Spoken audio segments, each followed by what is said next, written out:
बच्चों अब हम प्रतिलोम ज्ञात करने के जो स्टेप्स आपने सीखा उस पर प्रश्न करते हैं। अब ये प्रश्न है, आप स्क्रीन पे देखें। फलन f of x equal to 2x plus 5/3x minus 1 जहाँ x is not equal to 1/3 का प्रतिलोम ज्ञात कीजिए। एक सिंपल सा छोटा सा क्वेश्चन है, ये 1 मार्क्स वाले क्वेश्चन है बच्चों। ऐसा प्रश्न दिया है प्रतिलोम ज्ञात कीजिए, तो सीधा प्रतिलोम ज्ञात करने की स्टेप्स का उपयोग करना है आपको। ये व्युत्क्रमणीय है या नहीं ये आपको प्रमाणित करने की जरूरत नहीं बच्चों। तो चलिए इसको हल करते हैं। तो पहला स्टेप क्या था? सबसे पहले तो ये दिया गया फंक्शन को नोट कर लो। आपको दिया है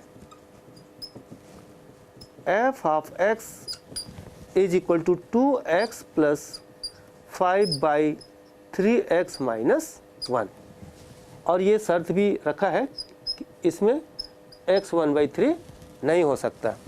तो चलिए अब प्रतिलोम ज्ञात करना हमारा स्टेप है।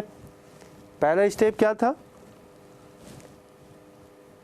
f of x equal to y लिखे। पहला स्टेप आप ध्यान देंगे तो f of x is equal to y लिखिए।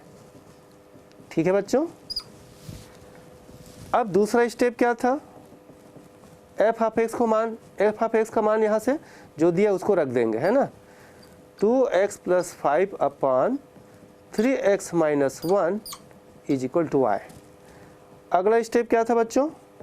सेकंड स्टेप में जो समीकरण मिलता है उसको सरल कीजिए। तो इसको सरल करते हैं क्रॉस मल्टीप्लिकेशन करके, तो ये आ जाएगा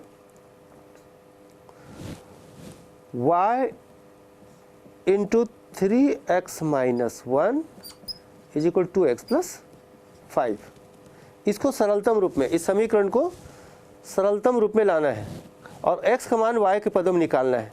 तो ये बन गया 3yx minus y is equal to x plus 5। और सरल करते हैं तो 3yx minus 2x is equal to 5 plus y। हम क्या करेंगे बच्चों? x वाले टर्म्स को सारे टर्म्स लेफ्ट साइड लेंगे, क्योंकि हमें निकालना क्या है? x का मान y के पदों में। तो जो भी x वाला टर्म रहेगा लेफ्ट साइड रखेंगे और y वाला टर्म रहेगा उसको राइट साइड ले जाएंगे। ठीक है बच्चों। अब यहाँ देखिए क्या कॉमन दिख रहा है? x कॉमन दिख रहा है, तो x कॉमन निकालेंगे। 3y minus 2 equal 5 plus y।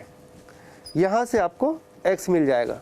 तो x is equal to 5 plus y upon 3y minus 2। चौथा स्टेप क्या था बच्चों? कि x को आपको प्रतिस्थापित करना है f इनवर्स y द्वारा।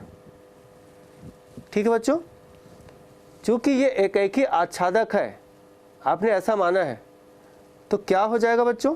x इक्वल टू, यहाँ से आप समझ सकते हैं क्या प्रतिस्थापित करना है। x is equal to f inverse y। तो आपको x को f इनवर्स y से प्रतिस्थापित करना है। तो ये हो जाएगा f inverse of y is equal to 5 plus y upon 3y minus 2। तो बच्चों इस प्रकार से दिए गए फलन f का प्रतिलोम f inverse of y is equal to 5 plus y upon 3y minus 2।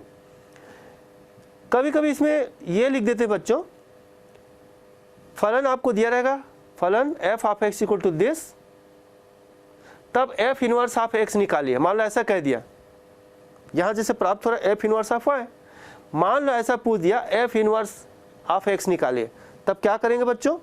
एक स्टेप आगे बढ़ा देंगे। अभी केवल प्रतिलोम ज्ञात कीजिए कहते हैं तो यहाँ तक आपका ये आंसर हो जाएगा। लेकिन मान लो f इनवर्स x ज्ञात कीजिए कहता है तो आप क्या पुट कर देंगे बच्चों? y is equal to x put कर देंगे इस रिजल्ट में। तो y की जगह पर x रख देंगे, तो f inverse of x is equal to 5 plus x upon 3x minus 2 ये हो जाएगा। लेकिन केवल प्रतिलोम ज्ञात कीजिए कहते हैं बच्चों, यहाँ ला करके आप आंसर लिख सकते हैं, ये देने की ज़रूरत नहीं है। ठीक है बच्चों, नोट करेंगे इसको, फिर हम और सवाल करते हैं।